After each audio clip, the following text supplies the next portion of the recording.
Salut à tous, bienvenue sur Podcast Science, épisode 41. Salut professeur Fon. Salut Mathieu. Alors aujourd'hui, on a un invité, Laurent Miéville. Salut Laurent. Salut à tous les deux. Salut Laurent, bienvenue.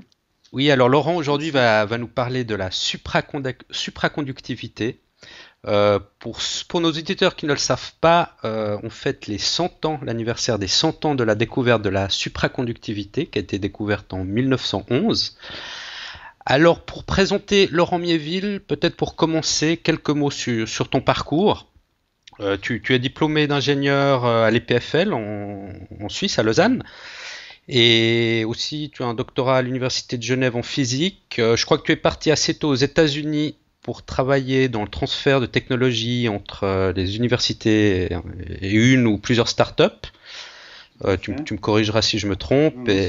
Et quelques années après, tu es revenu en Suisse où là, tu es responsable d'un cluster roman, je crois, qui est spécialisé dans le transfert de technologies. C'est ça ? Tout à fait. Donc, je dirige une petite équipe qui encadre et accompagne les chercheurs dans leurs efforts de transfert de technologie. D'accord. Et tu travailles entre autres sur sur le transfert de technologies liées à la supraconductivité. Oui, donc c'est ma formation initiale scientifique et donc j'ai toujours suivi aussi avec intérêt les développements et les applications que la supraconductivité a pu offrir ou pourra offrir dans le futur, on espère, aux gens en général pour améliorer leur qualité de vie, tout à fait. Très bien. On va en parler aujourd'hui.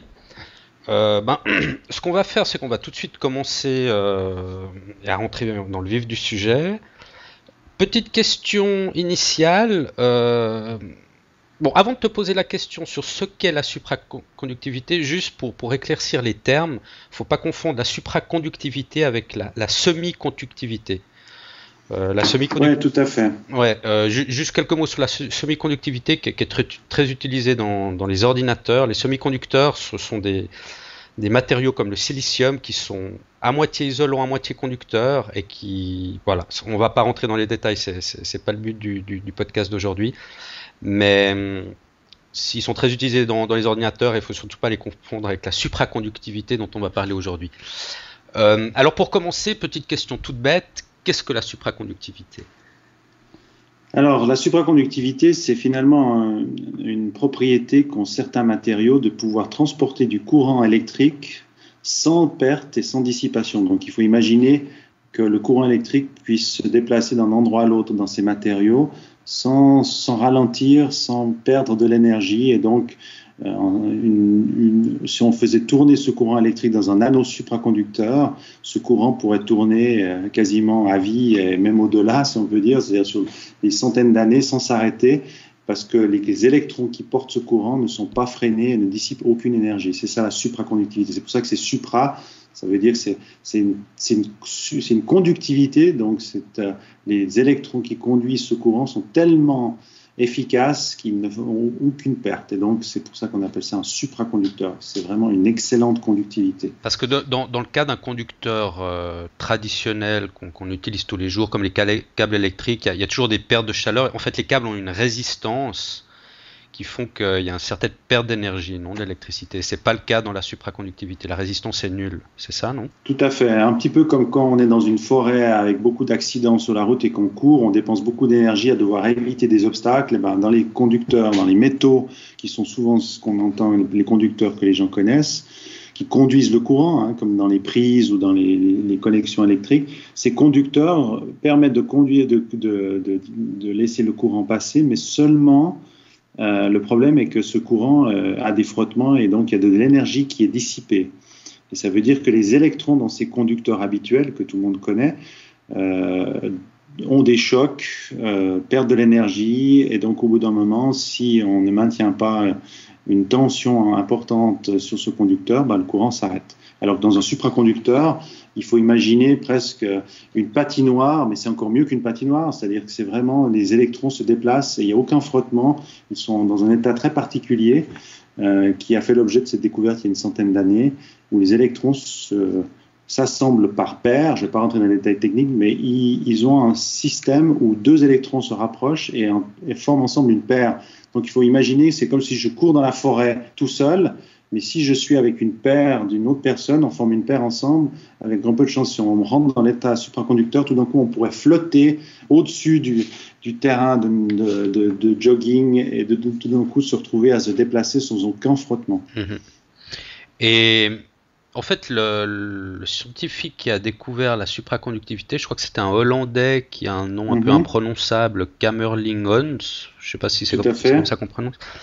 Lui, il a découvert ça en fait en refroidissant, je crois que c'était du mercure, si je ne me trompe pas. Et il a utilisé, je crois, de l'hélium liquide pour refroidir. Bon, tu me corrigeras si je me trompe, mais en fait, c'est à de très basses températures qu'on obtient cet effet de supraconductivité, c'est juste. Donc, le fait qu'aujourd'hui, tout le monde n'a pas des supraconducteurs dans leur prise électrique, ça vient du fait que ces matériaux qui ont cette propriété très particulière ne l'ont que si l'on les refroidit à très basse température. Et quand on dit très basse température, c'est plusieurs centaines de degrés au-dessous du zéro. Et donc, ça limite actuellement encore beaucoup les applications de devoir refroidir continuellement des matériaux pour les rendre dans un état supraconducteur. Bon, peut-être qu'on reviendra un petit peu plus tard, parce que je crois qu'on a réussi à quand même obtenir cet effet supraconducteur à des températures un peu plus élevées que le zéro absolu, mais au départ, on avait cet effet vraiment à des températures très proches du 0 degré Kelvin, donc moins 273 degrés Celsius. Donc c'était très compliqué parce qu'il faut vraiment baisser énormément la température. Tout à fait. Donc la découverte d'il y a 100 ans a été faite vraiment sur un matériau, le mercure, qui devenait supraconducteur très très basse température, puisqu'on parle très proche du degré du zéro absolu. Et donc, une fois que cette découverte a eu lieu, naturellement, il y a eu très rapidement une course des scientifiques pour essayer de trouver d'autres matériaux pour lesquels il ne serait pas nécessaire de les refroidir autant pour atteindre cette fameuse état supraconducteur. D'accord. Et puis là, on a parlé de l'aspect conducteur d'électrons avec zéro frottement, zéro perte, zéro résistance, mais il y a un autre effet des supraconducteurs, c'est la lévitation magnétique, c'est juste ? Oui, alors c'est une autre propriété très particulière de ces matériaux lorsqu'ils sont refroidis à cette fameuse température à laquelle ils deviennent supraconducteurs, c'est qu'un matériau supraconducteur ne peut pas accepter d'avoir du champ magnétique à l'intérieur de sa structure. Ça veut dire que si l'on place ce matériau dans un champ magnétique, si on le rapproche d'un aimant par exemple, il va générer lui-même un champ magnétique opposé qui va annuler le champ magnétique qu'on vient de lui soumettre par aimant, et donc cette annulation fera qu'à l'intérieur du matériau, il n'y aura pas de champ magnétique. Donc c'est une propriété, on appelle ça intrinsèque, ça veut dire une propriété vraiment centrale de ces matériaux supraconducteurs, c'est qu'ils ne peuvent pas accepter d'avoir un champ magnétique à l'intérieur. Et donc, si maintenant on parle de lévitation, qu'est-ce que ça veut dire ? Ça veut simplement dire que si on place un aimant, par exemple, imaginez une table qui a un aimant qui est posé, et on approche de cet aimant notre supraconducteur. Au moment où on le rapproche de cet aimant, il va sentir le champ magnétique qui lui est imposé par cet aimant, et il va lui-même générer un contre-champ magnétique, si on veut, qui va annuler le champ magnétique pour éviter d'avoir un champ magnétique dans sa structure. Et donc ces deux champs magnétiques, celui de l'aimant sur la table et celui du supraconducteur, vont interagir ensemble, et il va y avoir une force qui va se créer entre les deux. Et c'est ce qu'on appelle la force de lévitation. Et donc c'est une force qui est simplement une réaction du supraconducteur à la présence d'un champ magnétique, et cette réaction se concrétise par la génération d'un autre champ magnétique opposé à celui de l'aimant sur la table, et ces deux champs magnétiques qui s'opposent vont interagir et créer une force qui est répulsive et qui est la force de lévitation. D'accord. Donc il y a des exercices, si les gens sont intéressés, probablement peuvent trouver ça sur Internet, où l'on voit toutes sortes d'applications. On voit des gens qui sont debout sur une sorte de surface et cette surface flotte parce qu'elle est justement, elle est par exemple un aimant qui est posé au-dessus d'un socle supraconducteur. Alors il faut bien imaginer que pour arriver à cette situation-là, il ne faut pas oublier qu'il faut refroidir. Donc en général, on voit une personne qui est posée sur un aimant. Cet aimant flotte au-dessus d'une table qui est elle-même constamment refroidie parce que cette table est formée d'un supraconducteur. Est-ce que les magiciens tirent profit de cet effet ou... Alors effectivement, et on pourrait imaginer des applications au niveau de la magie. Maintenant, c'est clair que de devoir refroidir ces matériaux, ça trahit assez rapidement leur secret, parce que ça se voit en général dans les démonstrations. Ce qui a été fait récemment, et je pense qu'il faut le noter parce que je pense que ça peut aussi intéresser vos auditeurs, l'Université de Genève, par exemple, a engagé et a travaillé avec des troupes qui font plutôt ils font des lévitations, ils essaient de créer une sorte d'ambiance un petit peu mystique, avec des lumières et tout un show, puis une personne va apparaître et léviter devant tout le monde, et ça donne un aspect très, très impressionnant, et sûrement beaucoup de gens se posent la question pourquoi cette personne arrive à léviter, mais je dirais qu'on arrive très rapidement à savoir pourquoi, et je pense qu'un magicien ferait ça probablement une fois, mais ensuite son secret serait vite dévoilé s'il essayait de faire ça de manière régulière dans son spectacle. D'accord. En ce qui concerne les matériaux qui sont aptes à la supraconductivité, est-ce que ce sont tous les matériaux ou plutôt les métaux, certains métaux Alors au début, c'était effectivement le mercure, qui est un métal liquide à la température ambiante. Tout le monde connaît les thermomètres, enfin peut-être pas les plus jeunes, parce que maintenant on n'a plus tellement ça, mais les thermomètres à mercure, à l'époque, qu'on utilisait quand on était malade, c'était donc un liquide, mais en fait c'est un métal liquide, mais ce métal durcit naturellement si on le refroidit, et donc le mercure qui a fait l'objet de cette découverte il y a 100 ans est un métal. Maintenant, ce qui s'est rapidement passé, j'ai dit qu'il y a une course un petit peu scientifique qui s'est mise en route, le but étant de trouver y a-t-il d'autres matériaux qui permettent d'avoir des propriétés supraconductrices à des températures moins basses que le mercure. Alors, il y a eu effectivement les années qui suivent des améliorations par rapport à ça. La température à laquelle les matériaux devenaient supraconducteurs a pu être augmentée, donc ça allait vers la bonne direction. Mais ensuite, pendant de nombreuses années, on a eu l'impression qu'on atteignait un plafond qui était encore très très bas en température. Je ne me rappelle plus les chiffres exacts, mais probablement au lieu de passer à moins 270 degrés, on sera peut-être à moins 220. Moins 240 degrés, et ça ne bougeait pas. Et donc, la recherche s'est un peu découragée. Il n'y a plus grand-chose qui s'est passé pendant plusieurs années, jusqu'à il y a à peu près une quinzaine d'années, où là, coup de théâtre, deux chercheurs d'un institut de recherche à Zurich, presque par hasard, en étudiant les propriétés d'un matériau beaucoup plus compliqué qu'un métal, composé de différents atomes, placés dans une structure en forme de céramique, donc une structure qui est cassable et qui est assez compliquée à créer. Donc ils n'avaient aucune idée qu'ils allaient tomber par hasard sur de la supraconductivité en refroidissant ce matériau. Ils voulaient juste mesurer sa résistance électrique en fonction de la température, et en refroidissant, coup de théâtre, à une température inhabituellement haute, ils se rendent compte que ce matériau n'oppose plus de résistance lorsque le courant passe à travers. Donc, ça a été une découverte exceptionnelle dans la mesure où elle était inattendue, et surtout, aucune théorie ne pouvait expliquer, et encore aujourd'hui ne peut expliquer pourquoi ces matériaux disposaient de propriétés si intéressantes, surtout dans leur température finalement à laquelle ils sont supraconducteurs. Donc on ne sait toujours pas pourquoi ces matériaux réagissent, donnent cet effet de supraconductivité à des températures supérieures. On n'a pas encore d'explication claire. Non, et je pense que ça reste encore un élément très important au niveau de la recherche dans ce domaine. On a pu expliquer, et des gens ont reçu des prix Nobel par rapport à la première théorie qui est sortie quelques années après la découverte du mercure supraconducteur il y a une centaine d'années. Il y a une théorie qui a été mise en avant qui pouvait expliquer, cette théorie c'était justement ce que j'avais indiqué, le fait que des électrons s'assemblent en paires.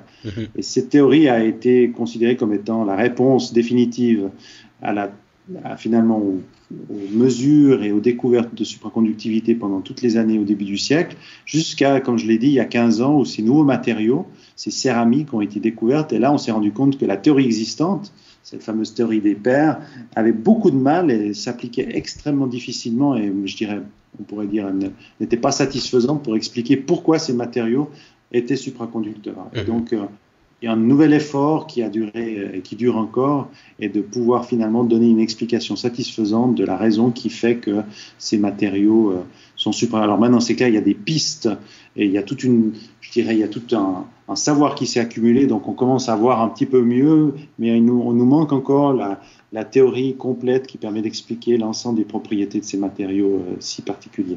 D'accord. C'était pas 15 ans, sauf erreur, hein. Le temps passe vite, il passe beaucoup trop vite. C'était en 1986, donc ça fait déjà 25 ans. Ouais, alors c'est peut-être moi qui vieillis un peu trop vite, effectivement. on a tous le même problème. C'est vrai que c'était une magnifique découverte.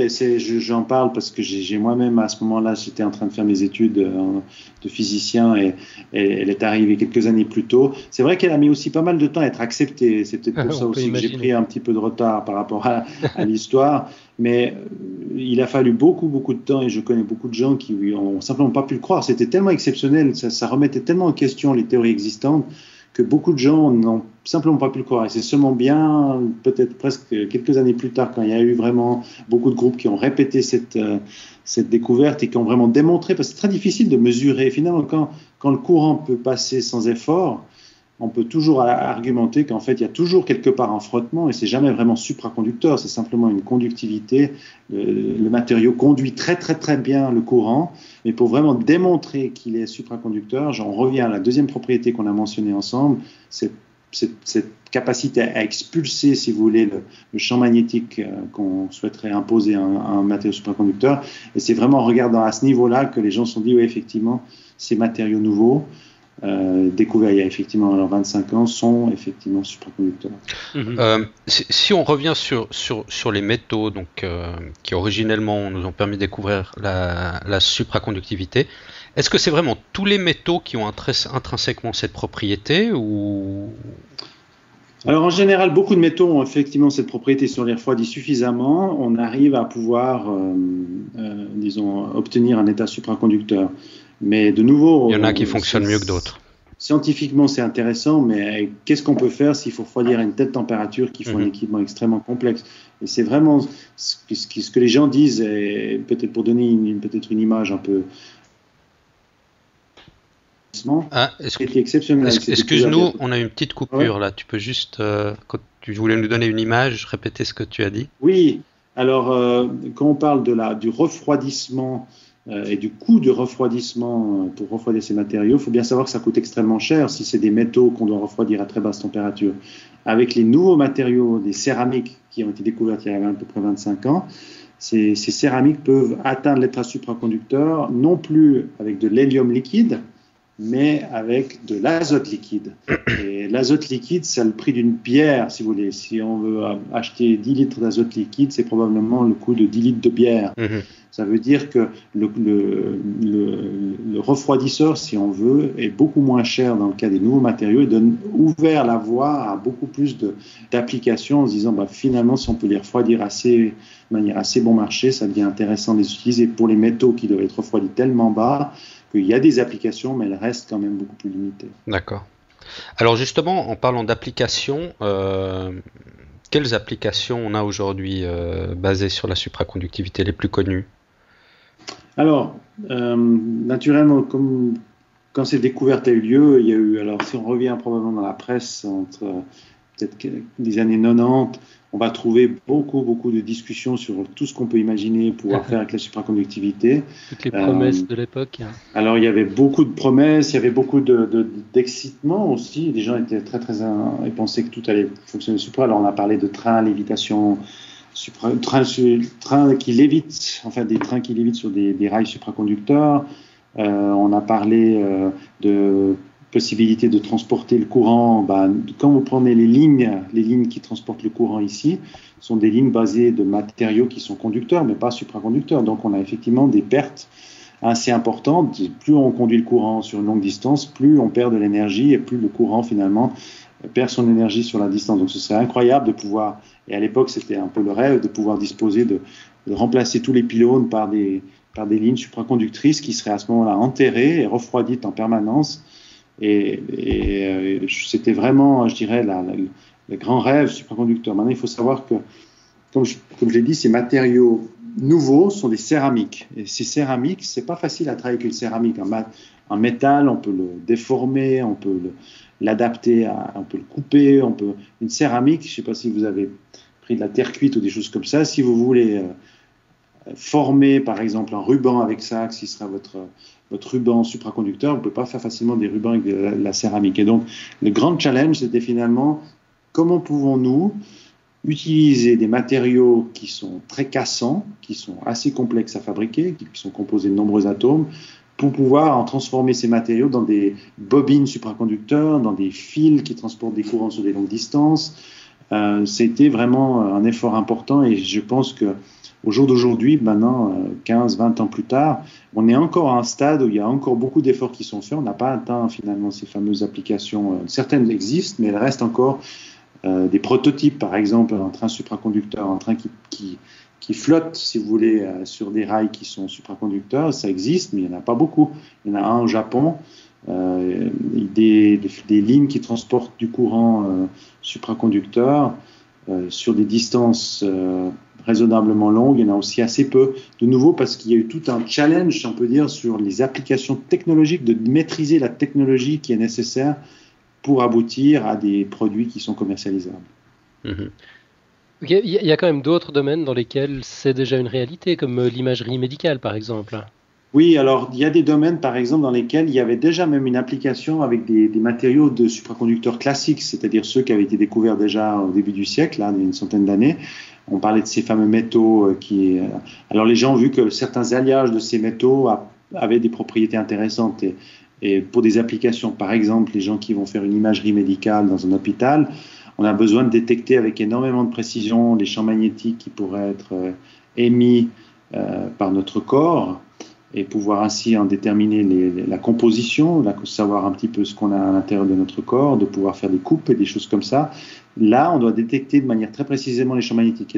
Donc là, pour des applications, je dirais, où vraiment on a besoin et on est prêt à prendre la complexité de refroidir ces fameux détecteurs de champs magnétiques, il y a une technologie qui existe déjà depuis de nombreuses années et cette technologie, finalement, cette découverte il y a 25 ans a permis de réduire le volume de ces appareils. C'est-à-dire qu'avant, on avait des systèmes de refroidissement très compliqués. Puis après, on s'est dit, si on remplace nos fameuses bobines qui détectent ce champ magnétique par des bobines de ces fameux supraconducteurs céramiques, on va pouvoir finalement les refroidir beaucoup plus facilement et donc elles prendront plus petit volume.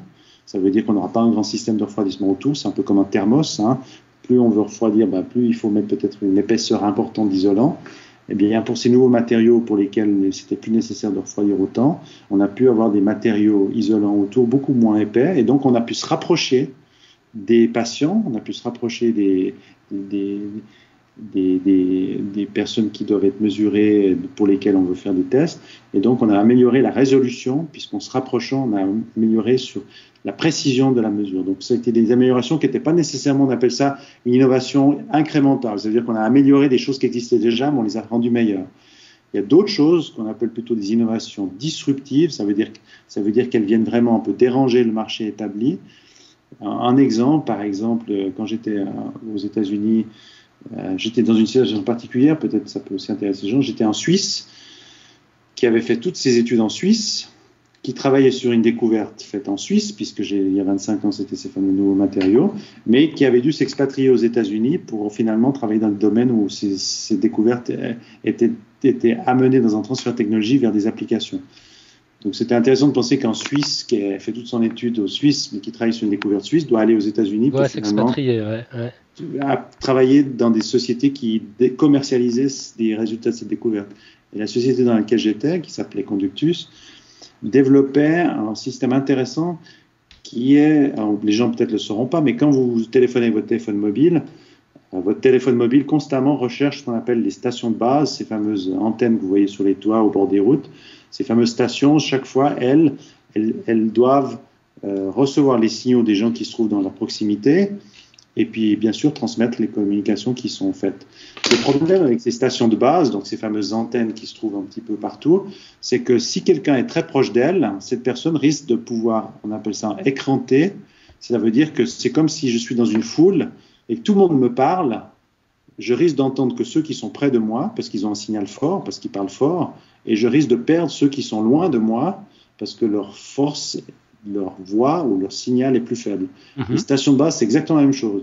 Si vous avez trop de gens qui sont proches de ces stations de base, si je suis juste en train de téléphoner à 50 mètres de ces stations de base, elles risquent d'avoir des problèmes de pouvoir aussi récupérer le signal de quelqu'un qui se trouve à 1 ou 2 kilomètres. Et donc, ces stations ont des filtres qui leur permettent de pouvoir séparer l'appel de Jacques qui se trouve à 50 mètres de Jean qui se trouve à 3 kilomètres. Ces fameux filtres, pendant longtemps, c'était des filtres qui étaient basés sur des matériaux tout à fait conventionnels. Et ensuite, les gens se sont rendus compte que ces nouveaux matériaux supraconducteurs disposaient de propriétés exceptionnelles pour pouvoir être encore des meilleurs filtres. Donc, tout d'un coup, en installant au pied de ces fameuses antennes un système qui est refroidi de nouveau à cet azote liquide qui coûte à peu près le prix de la bière, on arrivait tout d'un coup à faire que ces stations pouvaient tout d'un coup recevoir non plus 3, 4, mais 10, 100 personnes en même temps et à des qualités bien meilleures. C'est-à-dire que si moi j'étais à 3 km, j'avais avant une chance sur 5 que mon appel disparaisse parce que tout d'un coup la station perdait mon appel, alors que maintenant c'est beaucoup meilleur. Donc ces supraconducteurs ont ouvert tout un champ d'applications, mais pour lesquels beaucoup de développement ont été nécessaires. À cette société aux États-Unis dans laquelle j'étais, à essayer un petit peu de trouver parmi toutes ces applications potentielles lesquelles pouvaient être transformées le plus rapidement dans des produits. D'accord. Je crois qu'il y a un grand rêve aussi des scientifiques autour de la supraconductivité, c'est en ce qui concerne, on a un petit peu parlé au début, du stockage d'énergie dans une bobine fermée, parce que finalement le stockage d'énergie c'est toujours un problème. Et si j'ai bien compris, dans le cas de la supraconductivité, on pourrait maintenir un courant indéfiniment en train de tourner dans une bobine fermée, et le jour où on en a besoin, récupérer ce courant. Mais je crois si j'ai bien compris, il y a un peu des problèmes parce que lors de la récupération du courant, cette récupération se ferait instantanément, pas comme une pile classique qu'on utilise tous les jours dans nos appareils qui se décharge lentement au fur et à mesure. Là, dans le cas d'un stockage d'énergie dans un supraconducteur, on aurait une décharge instantanée de toute l'énergie, c'est juste ? Bon, il y a effectivement différents. C'est pour ça que ça n'existe pas encore et c'est dommage parce que c'est vrai que c'est dans les problèmes climatiques et tous les aspects énergétiques actuels, un grand problème qu'on a qui n'est pas résolu, c'est comment on peut stocker cette énergie. Tous ces panneaux solaires qui pourraient être installés et qui probablement peuvent représenter une source importante d'énergie produite. Ont une limitation, c'est que ça génère l'énergie la journée, et puis il faut pouvoir l'utiliser aussi la nuit, l'hiver, enfin. Et donc, actuellement, les stockages qui existent, c'est naturellement les barrages. Et les barrages sont là non seulement pour retenir l'eau et puis générer l'électricité, mais très souvent les barrages, ce qui arrive, c'est qu'on pompe l'eau d'une partie inférieure à une partie supérieure pour justement on utilise l'énergie en trop. Et on la stocke en déplaçant de l'eau sur une partie supérieure et ensuite on peut récupérer ces énergies en faisant de nouveau couler l'eau vers le bas. Le problème avec les barrages, c'est que c'est pas très efficace. Alors, si on pouvait disposer d'un de ces fameux anneaux supraconducteurs et puis que cette énergie électrique est générée par nos panneaux solaires la journée serait stockée dans cet anneau, on aurait un énorme courant qui tournerait de manière indéfinie dans cet anneau. Donc, on pourrait imaginer que c'est finalement pas grave. Une fois que l'anneau tourne, ce courant tourne, l'énergie elle est bien stockée. Alors je pense qu'il y a plusieurs problèmes. D'abord, il faut bien pas oublier qu'il faut les refroidir. Donc déjà ça va générer de l'énergie, ça va consommer de l'énergie parce qu'il faut maintenir cet anneau à basse température. Mais je pense que ça on peut maîtriser probablement encore pas trop mal. Après il y a effectivement tout l'aspect de comment l'injecter, comment récupérer ces courants qui reste encore à être amélioré. Mais je pense que je peux imaginer que les besoins qu'on va avoir dans le futur pour stocker toutes ces énergies solaires et peut-être éoliennes vont, remettre un petit peu plus d'intérêt sur l'utilisation de ces fameux anneaux pour pouvoir stocker cette fameuse électricité générée puis pouvoir la redonner quand les gens en ont besoin la nuit ou pendant l'hiver. Enfin, je pense qu'il y a encore un potentiel inexploité là-dedans, mais de nouveau, on est toujours confronté à une technologie qui est quand même encore à l'état de prototype et avec beaucoup de questions qui restent à être résolues. D'accord. Ok, sinon dans les autres applications qui existent déjà, nous on va visiter le CERN avec les auditeurs le 9 juillet prochain. On se demandait qu'est-ce qu'on doit savoir de la supraconductivité pour comprendre le fonctionnement du LHC. Typiquement un accélérateur de particules, ça pourrait fonctionner sans supraconducteur ? Alors non, probablement que les spécialistes vous trouveront souvent des exemples, mais ce que vous allez voir au CERN, ces fameuses cavité supraconductrice. Enfin, ils vous expliqueront. Il y a deux aspects très importants où la supraconductivité est utilisée au CERN. Le premier aspect, donc le CERN, faut vous imaginer donc des faisceaux de particules qui tournent à très haute vitesse dans une sorte de petit tunnel qui est en forme de, si vous voulez, d'un anneau. On parle de nouveau d'un anneau aussi, qui fait plusieurs kilomètres. Maintenant, ces particules, il faut pouvoir les diriger à l'intérieur de cet anneau. C'est-à-dire que si on fait rien, elles vont aller tout droit, puis elles vont taper les bords de ce fameux tube. Alors, il existe à l'intérieur de ce tunnel des aimants qui sont placés à distance régulière les uns des autres, et ces aimants permettent, par leur champ magnétique, de diriger ces particules et de les maintenir dans ce fameux anneau sans que ces particules ne viennent toucher les bords de ce tube. Et donc, ces fameux aimants, ce sont des aimants supraconducteurs. Pourquoi ? Parce que ces aimants doivent générer un très grand champ magnétique, et donc on veut pouvoir insérer un énorme courant, et que si on n'avait pas des aimants supraconducteurs, il y aurait énormément, comme j'ai dit, quand on passe un courant dans un conducteur normal, il y a du frottement, il y a de l'énergie qui est dissipée. Donc si on veut passer en gros courant, ce qui se passe, c'est que ça va tellement générer d'énergie qu'un aimant normal commencerait à chauffer à une telle température que ça poserait des problèmes. Alors que si on utilise un aimant supraconducteur, on peut placer un énorme courant à l'intérieur de ce supraconducteur qui génère un énorme champ magnétique à l'extérieur, et donc c'est beaucoup plus intéressant. Donc au CERN, vous allez trouver quasiment des centaines, je ne veux pas dire de bêtises, mais probablement une centaine d'aimants au moins supraconducteurs qui sont placés tout le long de l'anneau pour pouvoir constamment orienter, diriger ces fameuses particules. Ça, c'est la première application de la supraconductivité dans ces fameux anneaux. D'accord, puis il y en a une deuxième donc. La deuxième, j'ai sorti le mot juste avant, accélérateur. On dit aussi un accélérateur de particules, parce que ces anneaux, il faut aussi non seulement guider, mais accélérer ces particules à des vitesses qui sont des fois vraiment très très élevées. Et pour pouvoir accélérer ces particules, on utilise aussi des cavités supraconductrices.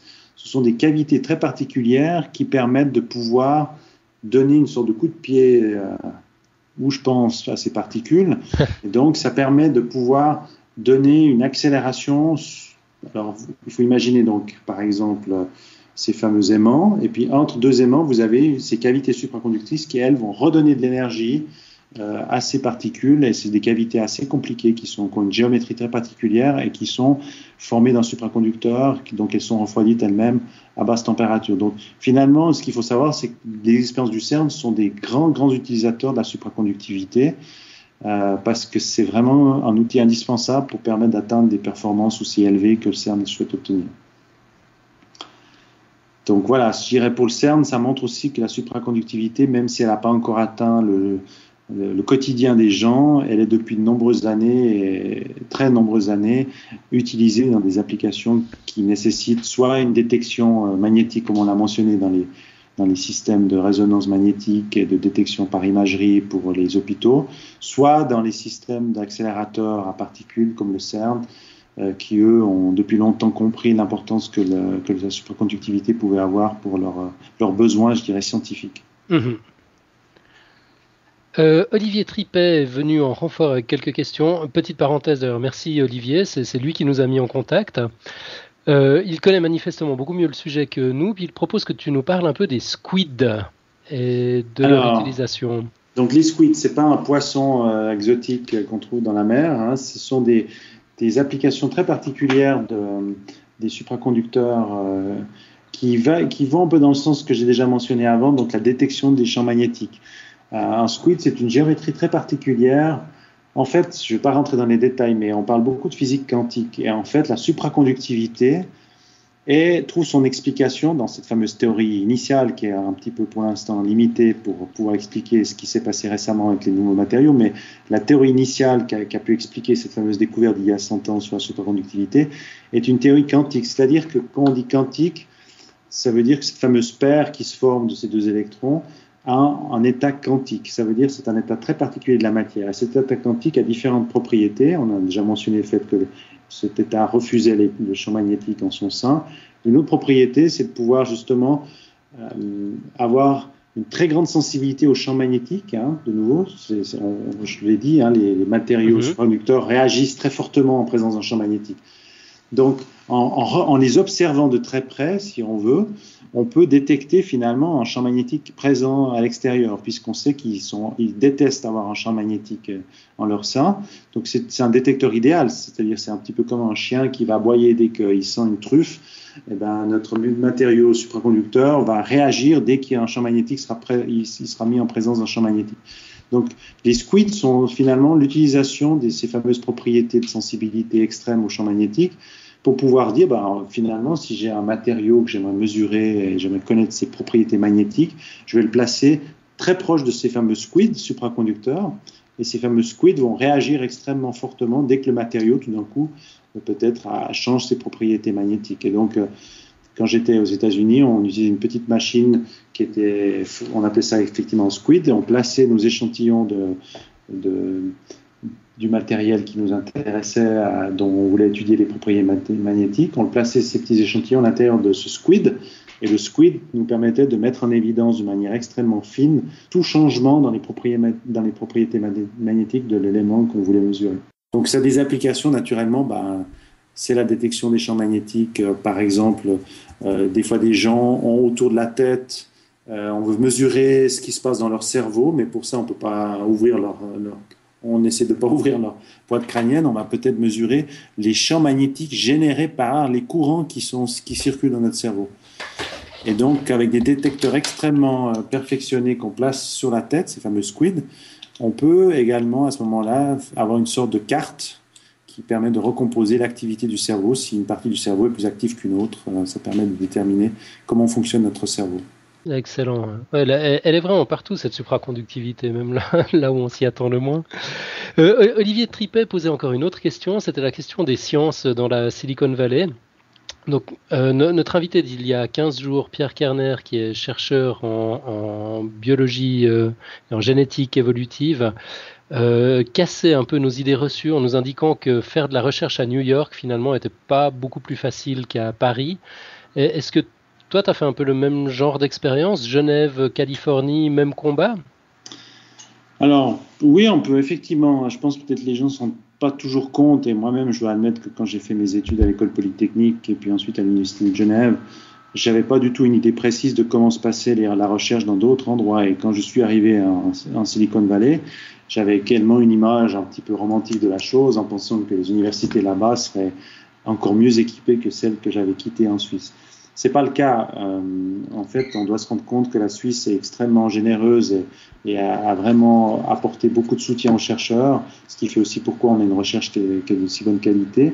Et quand je suis arrivé à l'université de Stanford, je dois admettre que c'était un peu un choc pour moi de voir l'état des laboratoires qui était beaucoup plus vétuste souvent, et pour lequel parfois les gens devaient vraiment construire eux-mêmes des appareils depuis zéro, alors qu'en Suisse, on avait la possibilité de pouvoir en acheter probablement directement. Donc, je pense que c'est là que, je dirais pour quelqu'un qui a étudié qu'en Suisse comme moi, c'était un petit peu un choc de voir que dans des endroits aussi prestigieux que Stanford, finalement, la science, elle était presque plus difficile à faire qu'en Suisse.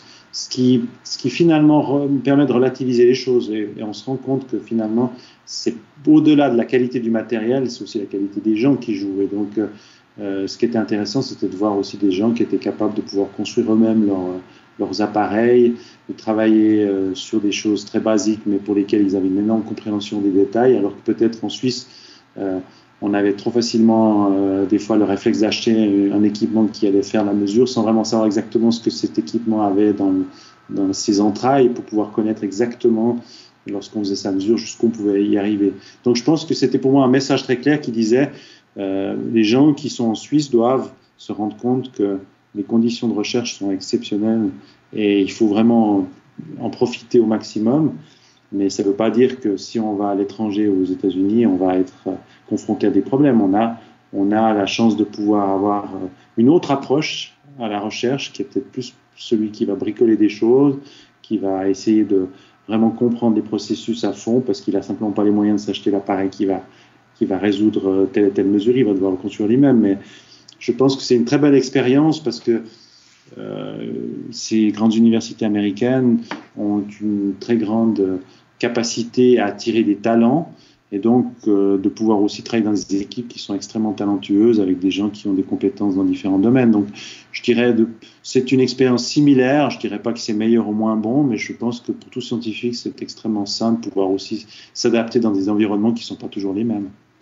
Ouais, alors effectivement, ça c'est encore des idées reçues comme ça qui giclent pour nous, intéressant.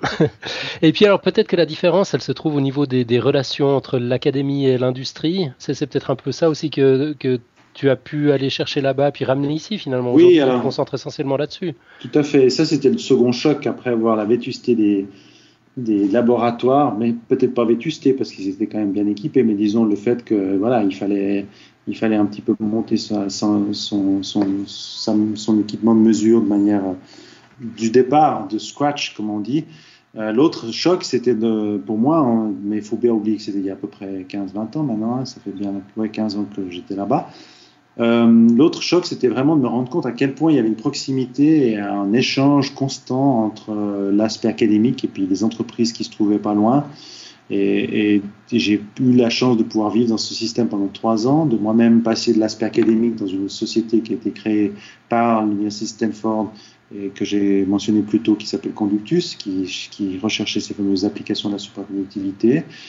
Et je pense que ça a eu pour moi un choc parce que c'est vrai que j'avais quitté la Suisse avec des très bons labos de recherche, aussi bien à l'EPFL qu'à l'Université de Genève, mais avec peu finalement d'interaction et de commercialisation de ces fameuses découvertes qui étaient vraiment extrêmement belles, je dirais.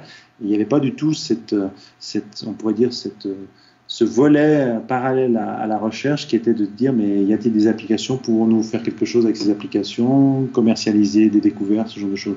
Alors que Silicon Valley, c'était vraiment naturel. Et on baignait là-dedans, on quittait Stanford, et on allait juste boire un café ou un verre dans la ville d'à côté et les gens parlaient que de ça, parlaient de la prochaine compagnie qui allait être créée par telle et telle technologie. Et je dois admettre que j'ai vu beaucoup de Suisses arriver comme moi, un petit peu... je dirais, avec une formation scientifique, mais vraiment pas grand-chose d'autre dans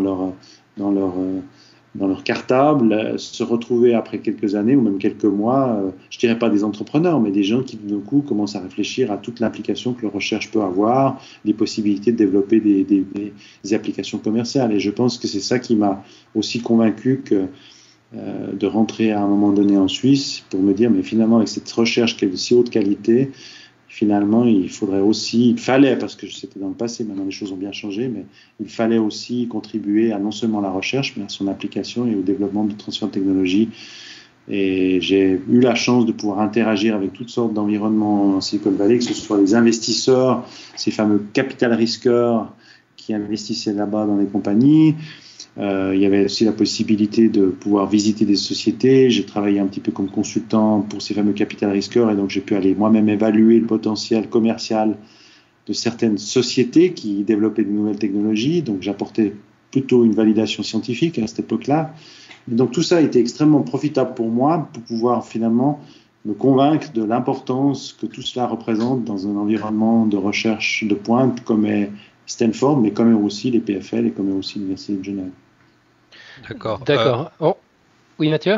Oui, je veux pas être rabat-joie, mais on s'était juré on pourrait en parler des heures, mais on s'était juré de pas dépasser l'heure pour cette émission, et on a dit qu'on n'allait pas te retenir trop longtemps non plus, parce que je crois que t'es occupé. Oui, j'ai malheureusement d'autres obligations, mais encore, je peux volontiers répondre encore rapidement à une ou deux questions, mais si elles sont pas trop longues. Alors, je sais pas si Professeur Fun, t'as encore quelque chose à rajouter. Donc, juste pour bien situer aujourd'hui, maintenant, tu es carrément passé de l'autre côté de la barrière. Tu fais plus du tout de recherche. Non, alors juste pour terminer la boucle, puisque j'ai beaucoup parlé de ce qui s'est passé là-bas, donc après 3 ans, contribué au développement aussi de transfert de technologie en Suisse, qui était un petit peu un sujet qui commençait à devenir de plus en plus important. J'ai eu la chance de rencontrer un Suisse expatrié à Stanford, qui était lui-même actif dans les transferts technologiques depuis de nombreuses années, qui m'a convaincu, qui est devenu mon mentor, si on veut, qui m'a dit « rentre en Suisse ». C'est vraiment une période absolument exceptionnelle qui va s'ouvrir en Suisse parce que toute cette belle recherche va trouver de plus en plus d'applications et des gens comme toi vont contribuer au transfert technologique. Donc, j'ai quitté un peu à contre-cœur parce que je suis resté que 3 ans, mais plutôt l'appel du large retour à Genève où j'ai créé effectivement ces structures qui s'appellent Unitech, qui a actuellement 12 personnes, et dont notre activité principale, comme tu l'as mentionné, n'est plus de faire de la recherche. Nous ne sommes plus au fourneau de la recherche, mais nous accompagnons les chercheurs, nous aidons les chercheurs à évaluer finalement le potentiel commercial de leur découverte. Donc on a la chance et le privilège de pouvoir interagir avec non plus un seul ou deux professeurs lorsqu'on fait de la recherche, mais à l'ensemble des professeurs de l'Université de Genève. Je ne dis pas qu'ils sont tous à notre chevet, mais disons chaque personne dans mon équipe a probablement une trentaine de professeurs avec lesquels ils interagissent régulièrement. Et on a aussi le mérite d'interagir avec eux lorsque eux font des découvertes. Donc c'est comme ceux qui connaissent la science savent que c'est beaucoup de travail et rarement des découvertes et des résultats positifs. Donc nous on a la chance de pouvoir être constamment en contact avec de nombreux chercheurs chaque fois qu'ils font des découvertes. Donc c'est très très intéressant. On a des gens très enthousiastes, mais naturellement il faut maintenant évaluer, c'est-à-dire qu'on doit les aider à dire finalement cette découverte est intéressante, mais malheureusement on ne pense pas qu'on arrivera à trouver un transfert technologique une compagnie existante ou avec une start-up à créer. Donc on est vraiment beaucoup plus dans un mode où notre travail est de mettre une sorte d'évaluation, mais c'est peut-être pas vraiment le terme, mais disons de pouvoir aider les chercheurs à mieux appréhender les applications potentielles de leur recherche, et si on se rend compte que c'est effectivement intéressant, de les accompagner dans la recherche d'un partenaire, dans la négociation des conditions de transfert et dans tout le suivi qui s'effectue. Donc, je dirais que c'est un travail un peu particulier, qui est une profession qui est en train maintenant de prendre quand même pas mal d'essor en Suisse et en Europe, de gens comme nous qui ont généralement des formations mixtes, sciences, recherche, mais également l'aspect juridique, l'aspect du management et du business. Et donc, voilà, je dirais c'est un joli parcours où on peut évoluer au sein de scientifiques, mais aussi au sein de business. Donc, il faut des gens qui sont capables de travailler le matin avec des scientifiques au niveau recherche, et puis l'après-midi peut-être avec des businessmen en faisant une négociation par rapport aux conditions de transfert. D'où cette maîtrise de la métaphore, ce sens assez exceptionnel de la vulgarisation. C'est vrai que tu as évoqué pendant toute l'émission des sujets assez complexes, mais de manière extrêmement simple, en les rendant limpides. J'imagine que de faire la passerelle comme ça, de jongler entre ces deux univers en permanence, ça forge une certaine pratique, effectivement. Si on a le temps pour une ultime question, je promets que c'est la toute dernière. Oui, non, allons-y, il n'y a pas de problème. Quelles sont les technologies chaudes du moment, hormis la supraconductivité ? Alors, sans trahir de secrets d'État, puisque certaines technologies sont encore doivent être protégées. On n'a pas parlé des brevets, mais qui est un élément des fois important pour pouvoir, en guillemets, protéger certaines découvertes avant de pouvoir en parler et éviter que quelqu'un, en guillemets, nous les pique. Mm-hmm. Je dirais que dans notre métier à l'Université de Genève, on a beaucoup d'activités au niveau des sciences de la vie. On a beaucoup parlé des matériaux, mais il y a aussi beaucoup de choses qui ont lieu. Des gens qui font des découvertes autour, par exemple, de traitements autour du diabète, du sida.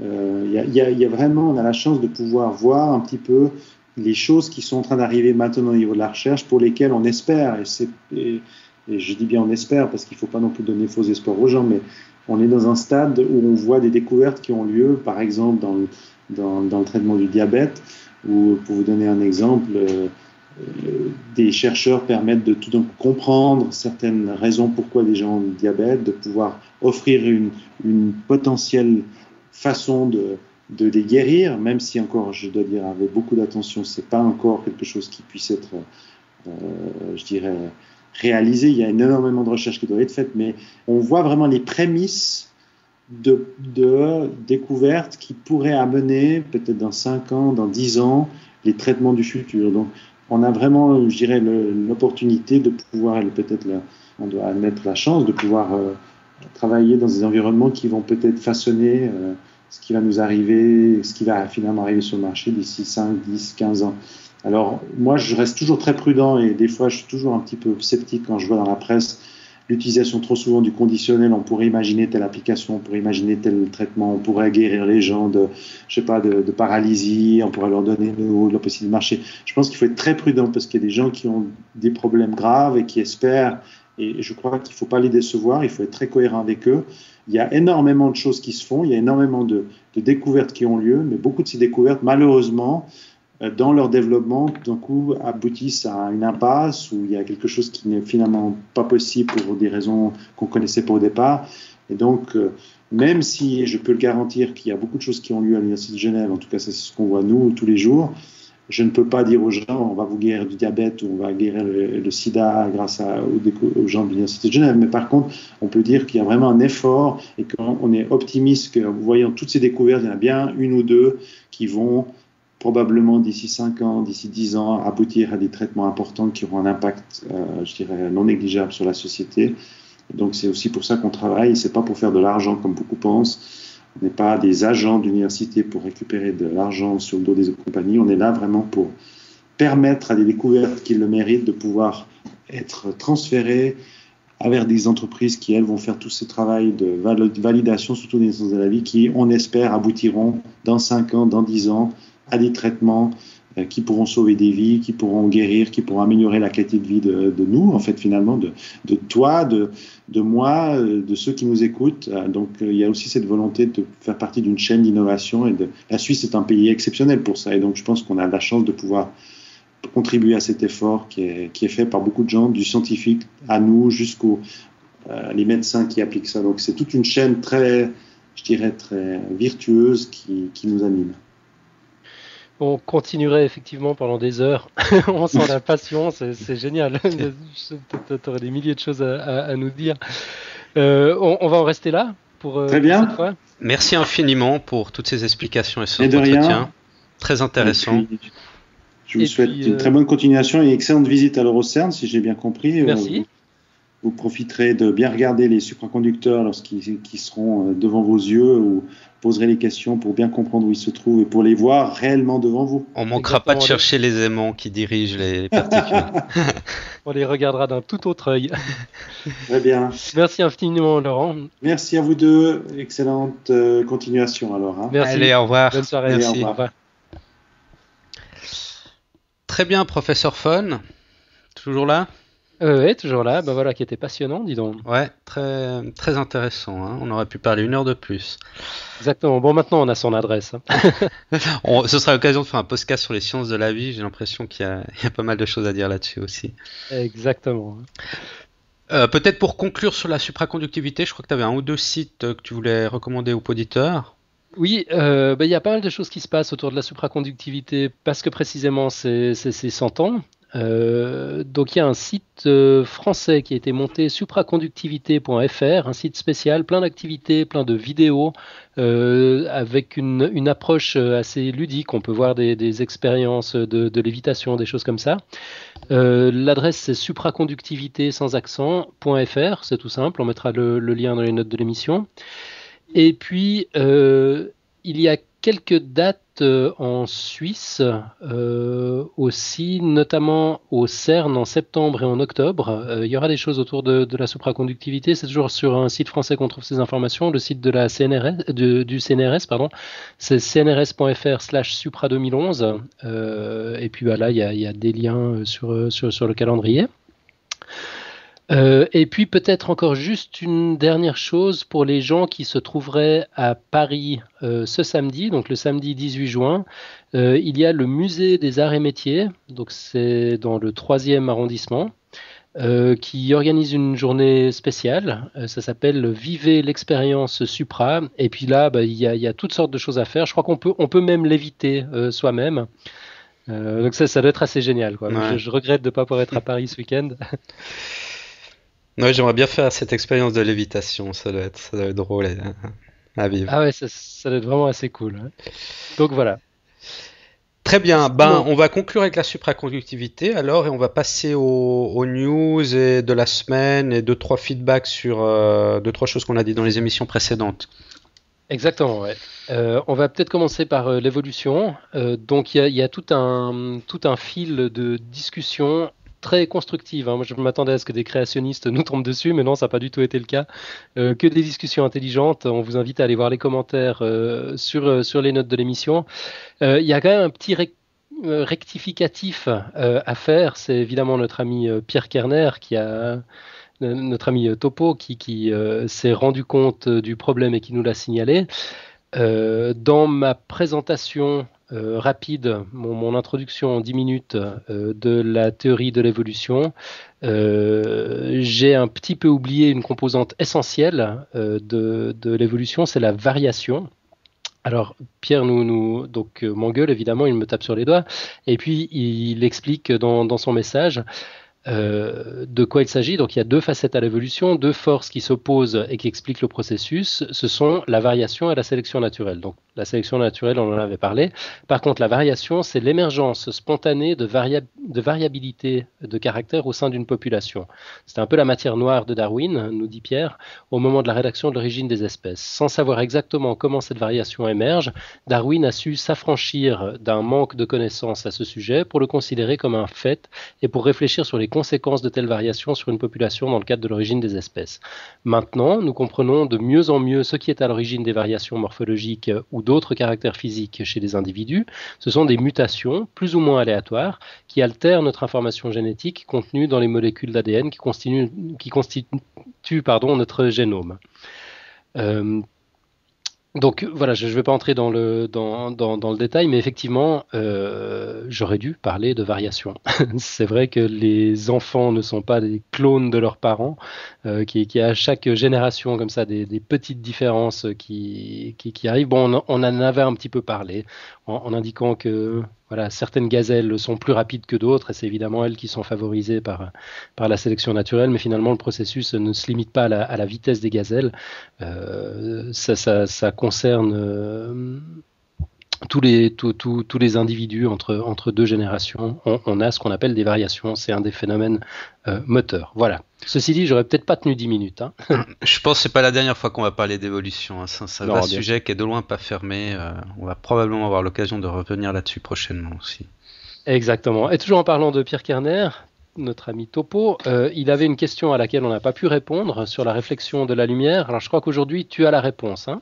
Oui, alors quand j'avais fait le dossier sur la lumière, j'avais expliqué différents phénomènes lumineux, entre autres la réflexion. Et quand j'avais abordé le thème de la réflexion, on avait dit que la lumière avait deux natures, une nature ondulatoire, une nature corpusculaire, et j'avais abordé la réflexion en termes de nature ondulatoire de la lumière. Donc, qu'est-ce qui se passe quand il y a une onde qui est réfléchie sur une paroi ou sur un matériau? Et Pierre nous a posé la question, oui, mais qu'est-ce qui se passe avec les photons, avec la nature corpusculaire de la lumière? Alors Marco nous a aidé un petit peu, on peut le remercier, donc Marco qui nous a aidé aussi à faire le podcast la semaine passée sur l'évolution. Il nous a trouvé 2-3 informations là-dessus que je vais reprendre. Alors une de ces informations nous dit la chose suivante, on pense tous que la réflexion est simplement la déviation des ondes électromagnétiques incidentes, ça c'est ce que j'avais dit, mais ce n'est pas le cas au niveau atomique. Quand on rentre au niveau des particules, au niveau atomique, la réflexion doit plutôt être considérée comme une absorption suivie d'une réémission sans perte d'énergie. Alors, qu'est-ce que ça veut dire? Ça veut dire que un photon, on avait dit que c'était un quantum d'énergie, c'est l'élément fond, c'est la plus petite unité d'énergie. Un photon porte en fait la plus petite unité d'énergie possible, lumineuse. Et ce qui se passe, c'est que quand un photon est réfléchi par une paroi ou par un matériau, l'énergie que porte ce photon est en réalité absorbée par l'atome, ou plutôt par les électrons de l'atome. Cette énergie est diffusée dans les électrons de l'atome, puis réémise. Alors, je vais rajouter 2-3 mots dont Marco nous avait aussi indiqué une source de Feynman, qui avait écrit un livre, Lumière et matière, une étrange histoire, qui semble passionnant. Et dans ce livre, il fait part d'une expérience. Donc, pour remettre dans le contexte, l'expérience décrit l'émission d'une source lumineuse sur une plaque de verre. Et on a un détecteur qui mesure la lumière réfléchie par cette plaque de verre. Donc ça, c'est l'expérience. Et ce que nous explique Feynman, il nous dit qu'un photon incident sur cette plaque de verre est diffusé par les électrons des atomes à l'intérieur du verre. Et c'est un nouveau photon qui parvient dans le détecteur, qui est réfléchi. D'accord ? Ok, un nouveau photon. C'était ça la question en fait. Est-ce qu'il y a un nouveau photon Ouais. ou pas? Donc on a la réponse et ça vient pas de n'importe quelle source, c'est Richard Feynman. À la seule, je pense qu'il faut faire une petite nuance. Là, je vais citer une autre source de Futura Science, parce que j'ai aussi un peu essayé d'approfondir un peu le sujet. Et sur Futura Science, dans un forum, on nous dit que ce qui se passe aussi dans la réflexion, c'est que le photon arrive, il est capturé par un électron ou par les électrons qui se trouvent en orbite autour de l'atome. Puis cet électron, très rapidement, émet un autre photon, de même direction et de même énergie que le premier. Donc, c'est la même chose que j'ai dit avant. Mais on peut peut-être aller un petit peu plus loin. Là, on nous dit que le premier photon, en fait, n'a pas traversé réellement la matière pour arriver jusqu'à l'atome. Mais c'est l'énergie lumineuse ou l'information qu'il véhicule qui a traversé. Et ce qu'on appelle la lumière, c'est plutôt l'énergie et l'information portée par les photons, plutôt que les photons eux-mêmes. Et alors bon, après, il y a toute une dialectique qu'on peut faire là autour. Est-ce que le quantum d'énergie ou l'énergie qui est absorbée par un atome puis réémise dans le cas d'une réflexion, est-ce que c'est la même chose que le photon ou le photon c'est seulement un vecteur d'énergie? Tu vois un peu ce que je veux dire? Ouais. Alors bon, pour résumer, en gros, ce qui est sûr, c'est que le quantum d'énergie lumineuse, l'énergie lumineuse, est absorbée par un atome, puis réémise en même quantité dans la même direction. Après, que ce soit le même photon ou pas, ça dépend comment on interprète le photon. Si on interprète le photon comme un quantum d'énergie, eh bien, ce sera dans ce cas-là un nouveau photon qui est émis.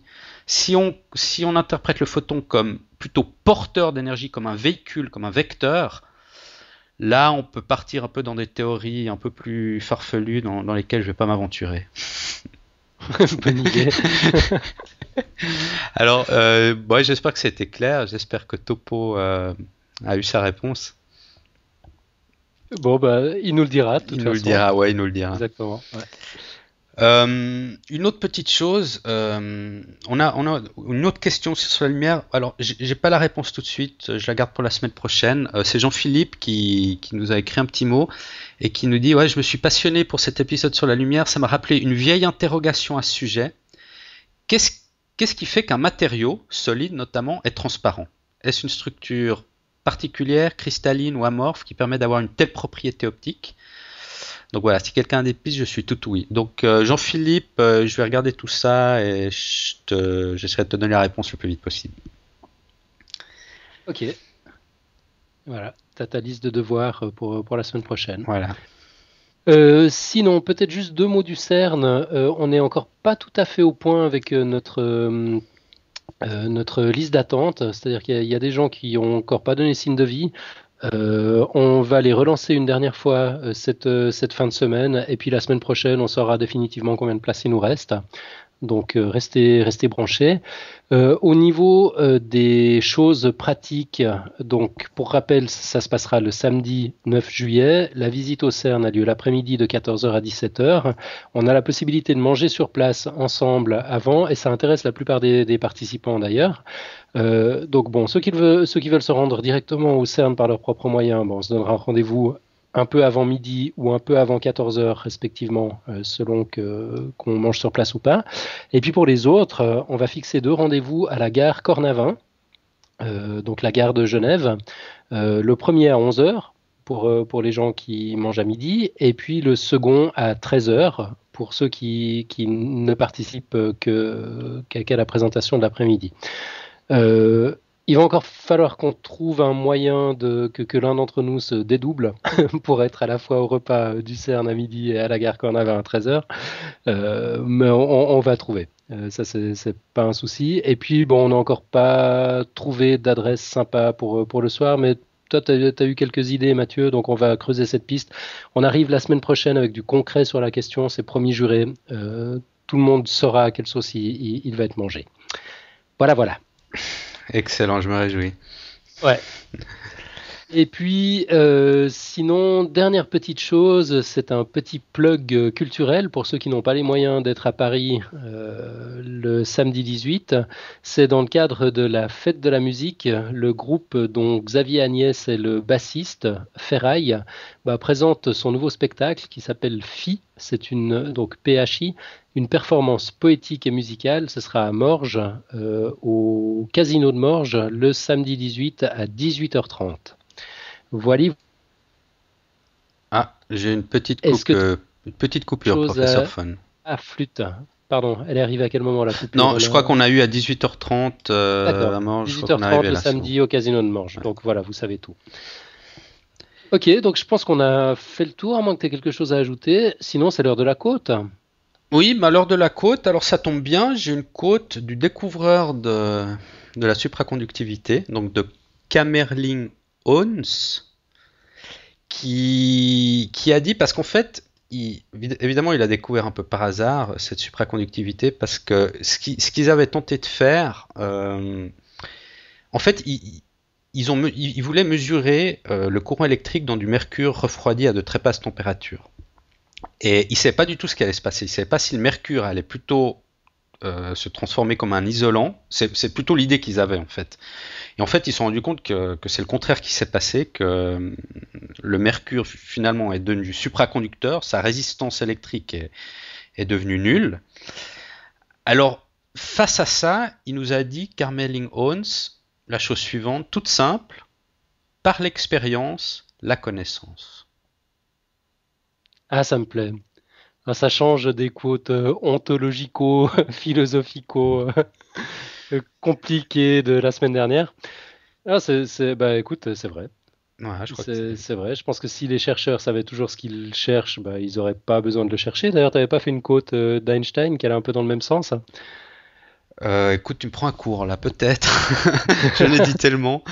Ah, ça me plaît beaucoup cette inversion des rôles subite. Ouais. C'est vrai que. Non, mais du coup là, on n'est même pas des surprises. Ouais, on n'est même pas passé par la théorie qui pouvait prévoir finalement un certain comportement d'un métal refroidi. Là, il n'y avait pas de théorie du tout. Ouais, au contraire, je crois que la théorie l'avait justement pas vu venir. Ouais, exactement. Mais je crois qu'ils n'avaient même pas de théorie. Ils ont carrément fait l'expérience pour voir ce qui se passait. Exactement. Et en faisant l'expérience, ils se sont rendus compte que le mercure est devenu supraconducteur, donc ils ont acquis une nouvelle connaissance. Je trouve ça bien. Ouais, c'est top. Magnifique. Elle me plaît beaucoup ta côte. Bon, on va rester là-dessus pour cette semaine. Ouais, très bien. Et puis, on se retrouve la semaine prochaine. Allez, salut, ciao. Excellente semaine, ciao.